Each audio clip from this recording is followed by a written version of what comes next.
রেলগাড়ির কামরায় হঠাৎ দেখা, ভাবিনি সম্ভব হবে কোনোদিন। আগে ওকে বারবার দেখেছি, লাল রঙের শাড়িতে ডালিম ফুলের মতো রাঙা।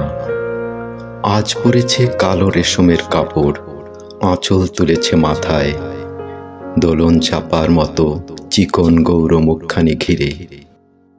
মনে হলো কালো রঙের একটা গভীর দূরত্ব ঘনিয়ে নিয়েছে নিজের চারদিকে, যে দূরত্ব সর্ষে ক্ষেতের শেষ সীমানায় শাল বনের নীলাঞ্জনে। থমকে গেল আমার সমস্ত মনটা। চেনা লোককে দেখলেম অচেনার গাম্ভীর্যে। হঠাৎ খবরের কাগজ ফেলে দিয়ে আমাকে করলে নমস্কার। সমাজ বিধির পথ গেল খুলে। আলাপ করলেম শুরু। কেমন আছো, কেমন চলছে সংসার ইত্যাদি। সে রইল জানালার বাইরের দিকে চেয়ে, যেন কাছের দিনের ছোঁয়াচ পার হওয়া চাহনিতে। দিলে অত্যন্ত ছোট দুটো একটা জবাব, কোনোটা বা দিলেই না। বুঝিয়ে দিলে হাতের অস্থিরতায়, কেন এসব কথা, এর চেয়ে অনেক ভালো চুপ করে থাকা। আমি ছিলাম অন্য বেঞ্চিতে ওর সাথীদের সঙ্গে। এক সময় আঙ্গুল নেড়ে জানালে কাছে আসতে। মনে হলো কম সাহস নয়। বসলুম ওর এক বেঞ্চিতে।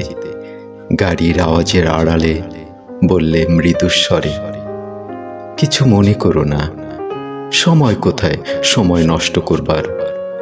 আমাকে নামতে হবে পরের স্টেশনেই। দূরে যাবে তুমি, দেখা হবে না আর কোনো দিনই। তাই যে প্রশ্নটার জবাব এতকাল থেমে আছে, শুনবো তোমার মুখে। সত্য করে বলবে তো? আমি বললেম, বলবো। বাইরের আকাশের দিকে তাকিয়েই শুধলো, আমাদের গেছে যে দিন, একেবারেই কি গেছে? কিছুই কি নেই বাকি?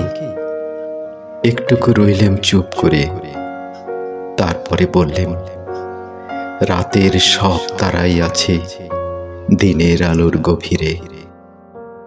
খটকা লাগলো, কি জানি বানিয়ে বললাম নাকি। ও বললে, থাক এখন যাও ওদিকে। সবাই নেমে গেল পরের স্টেশনে। আমি চললেম একা।